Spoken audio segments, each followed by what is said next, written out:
Do you ever remember the boring assignments back in school? Well, in this project, we make creative, engaging alternatives. Today's assignment. Create a syllabus for an obscure college class, ideally one that doesn't already exist and has no reason to exist. Your syllabus should cover your grading system, a brief outline on what will be covered during the semester, and many other class policies. Using the contents of the syllabus, you should then create a PowerPoint to go through the document with the class so that everyone for sure understands what the class will entail. You should spend some time in the presentation giving a little more context on each of the topics you will be covering. Let's see, what is the word that Dylan doesn't like? We're going to find out. Assuming the last one in my title. Let's see, what is it? Lucky? Wait, because of does luck exist? Austin, these are fictional, so I like it. I made a whole class in my game for luckiness. Should we have the syllabus pulled up off to the side? If you'd like to, you can. Oh, but everything is included inside of the... Yes. Okay, good. It'll all be pretty much included. The syllabus might have lovely. some more details here and there, but... Lovely. Let's just watch then. So, when and where... So, first off, we should talk about where class is going to be held. Today's class time and location was, of course, reflected in Canvas and JOSS, but this will not be the case for our following classes. We have class on Monday, Wednesday, and Friday at one of the following times, from either 10 to 11:30, 2 to 3:30, or 6:30 to 8. This will change randomly. And and the only way to know about it is to take the attendance quiz, which I will elaborate on later. The attendance quiz will be made public 15 minutes before class starts. So that's just important for you to note. We will not be in this lecture hall or having class at this time again necessarily for the rest of this 8-week course. Course goals. In this class, my main objectives are to teach you what luck is and to provide you with the skills to manipulate it. To use skill and resources to literally make yourself luckier. Our core topics: what is luck? How to identify one's own luck? How to make your own luck, and how to get lucky. Those last two are two different things. Prerequisites and course materials. You must have a C or better in Calc 1. Very important that you have this. It is a very calculus-heavy class. Also, Calc in this school is a bit tough, so we hope to see that you have been lucky enough to have passed that class. The same thought applies to general chemistry. No chemistry will be applied in this class whatsoever. However, you have to have been lucky enough to pass the class. It is a weed out class. And then thirdly, this requirement you've all somehow managed to pass is you need to have taken either stats 3113, 3115, or 3117.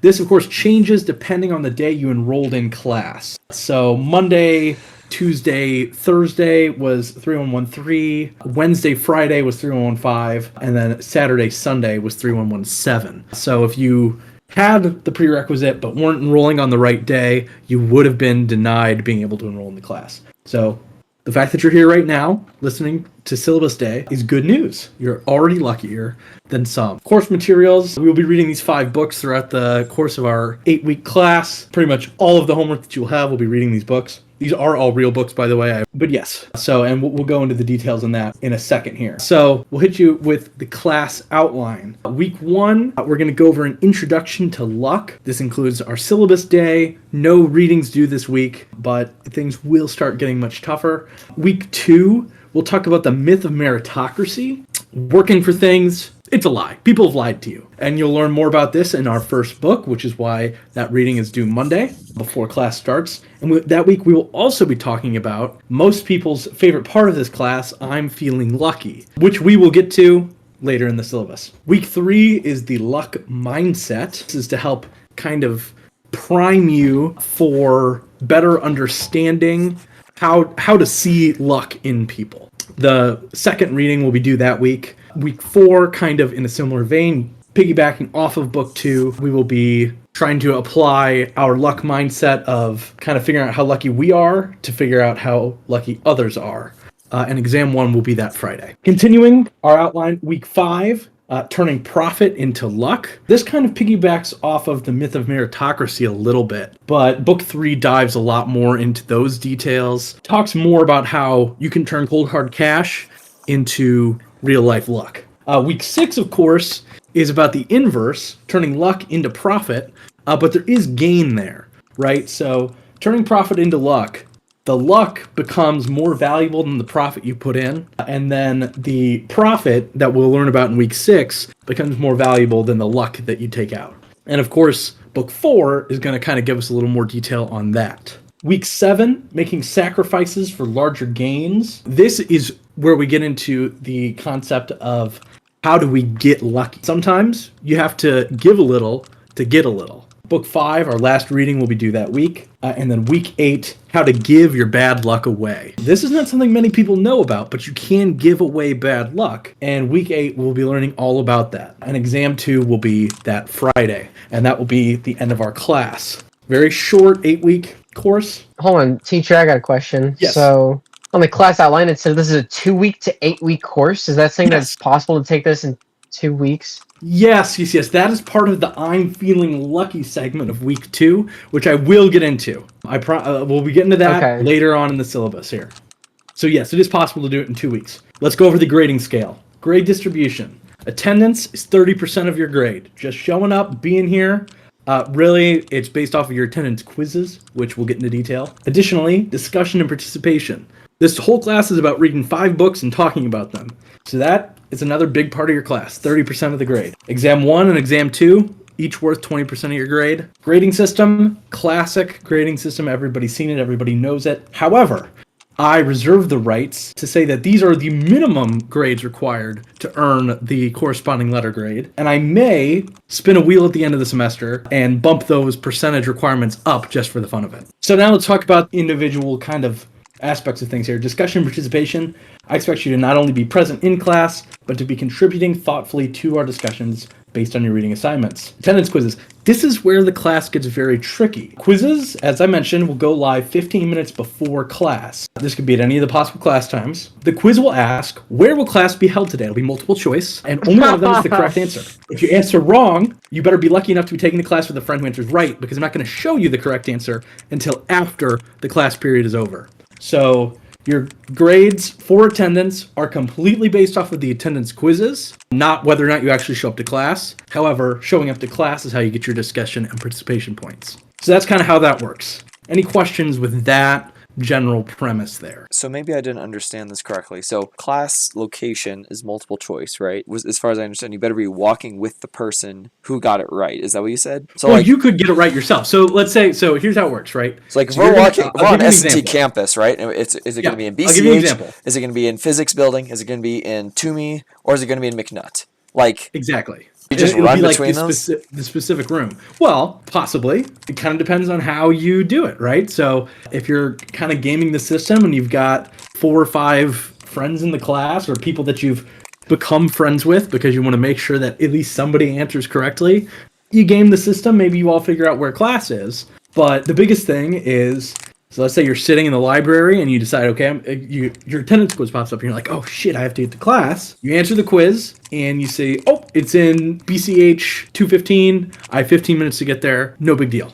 But you don't see that it's the correct answer. Well, it'll tell you if you're right. If you're wrong, it won't tell you what is correct. Well, so what I imagine what would happen is you just have the class-wide group chat be like, Professor Beffa spotted walking towards the comp sci building. Everybody just walks over there and thinks that it's going to be the comp sci building. It's the exact room doesn't seem like the exact issue. It's more like what building, because you can just scan the building to see whatever room the professor is going to walk into, right? So that's how I would do it. But how do you know I haven't hired 3 or 4 doppelgangers to walk to different buildings throughout the semester? That'd be pretty impressive if you pull that off. That would mean that there also has to be multiple fake classes going on. Well, they just walk. He to the also fake could class hire like guest professors or just like a substitute teacher for a day and just have it be a different person. Actually, that would suck. Max, Max, you bring up a very good point.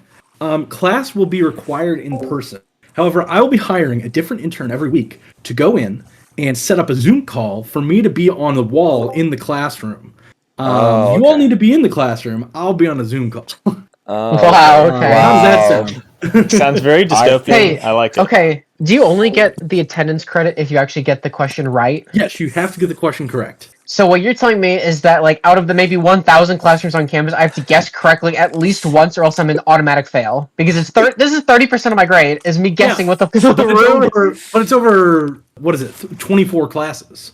So it's nearly just 1% of class. Well, 1.5 it maybe. is a multiple choice, right? So it's like Yeah. 3, 4, Oh, or 5 okay. answers, right? So what you could do, you could Okay. also just like let's say we're all taking this class, right? Between the S&T buddies, all right, each of us is assigned to go check out that classroom, and if it's locked or it's like unoccupied, be like, all right, it's not this one. Wait for the So if he has a unfamiliar. TA and all of the options, just What class is this? Oh, I'm here for Mr. Beffa. Unless Professor Beffa. They'll all say that. They'll So- all say that. yeah, they'll all say that. And that's Oh, you're because saying- I'm paying them very well, and you understand how I'm paying them very well. Yeah, 'cause he's when we lucky. get farther through this through the Okay, syllabus. that's a tough one. Yeah, that is about. Well, being how do you lucky. realistically expect me, a student who hasn't taken this class, and like for some reason like I missed all of week 1 and week 2 because I just wasn't lucky? How am I supposed to learn about luck if I missed the first lecture on luck? You Sucks. better have been there. You better. have been Sucks. this first Be- lecture. Better get some friends Wait, who were there who can tell you about Wait, it. do you at least tell us the first like classroom location? I'm really hung up well, on so this. the first location, as I explained in the first slide,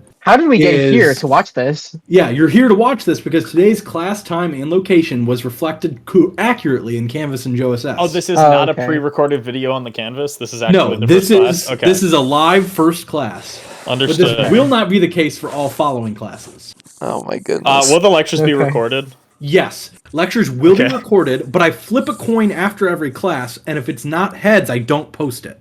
You could actually post a false lecture Oh my gosh, if you wanted that to. sucks. Hey, so I do have a question. So Yes. in the post-COVID era, do we have ability to zoom in option? I'll be talking about that in a second. Oh, okay.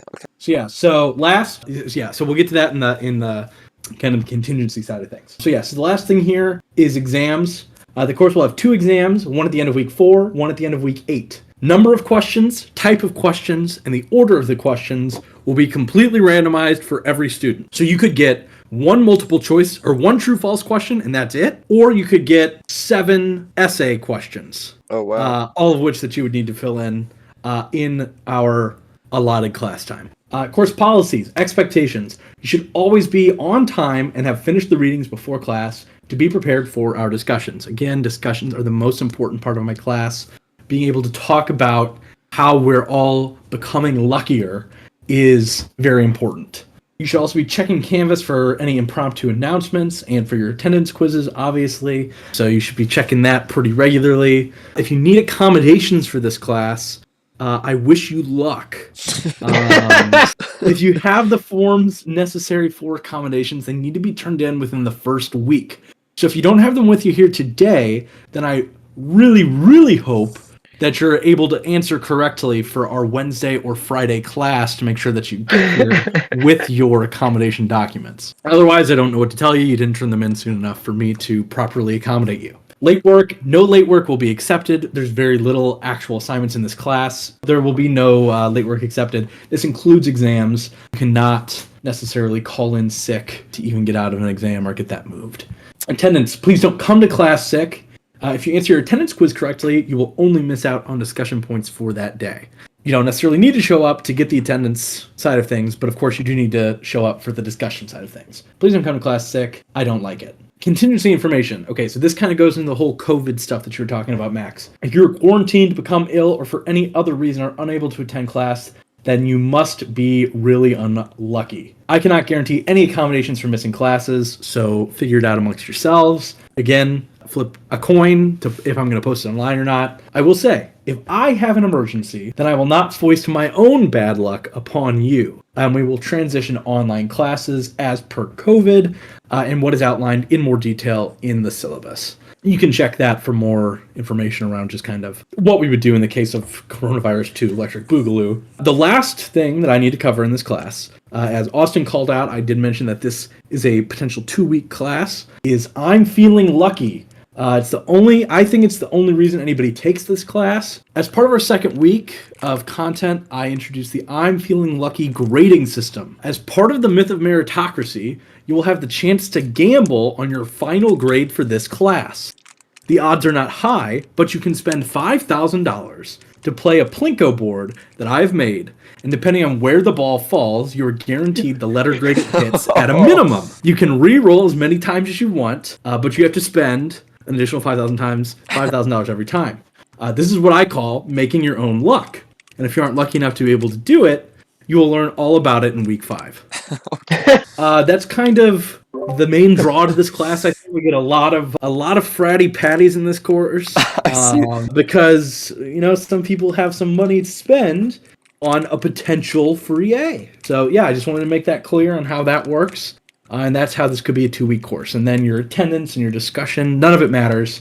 Because if you roll a B, then you're guaranteed a B. A B or whatever you earn in the class, whichever is higher. Technically, there's more in the syllabus. That's hilarious, by the way. Those last 2 pages in the syllabus, I love it. It's the classroom egress maps. It says for all in-person instruction, faculty should explain where the classroom emergency exits are located. But I'm not going to. Good luck. All right, so just for the viewers of this recording, I'm going to slowly scroll through the syllabus here.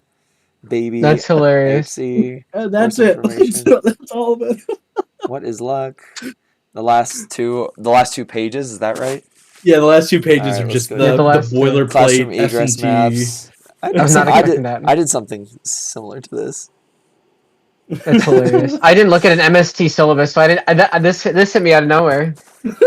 Oh, really? No, I just made one up. Okay, very good. Okay, back. I love it, Brian. Thank you. That's it. That was my whole thing. Woo! All right, now we have to talk about what's the syllabus All for right, the let's syllabus? see the rubric. What's the rubric for the rubric? Thanks for watching. Go ahead and give us ideas on what we should do next.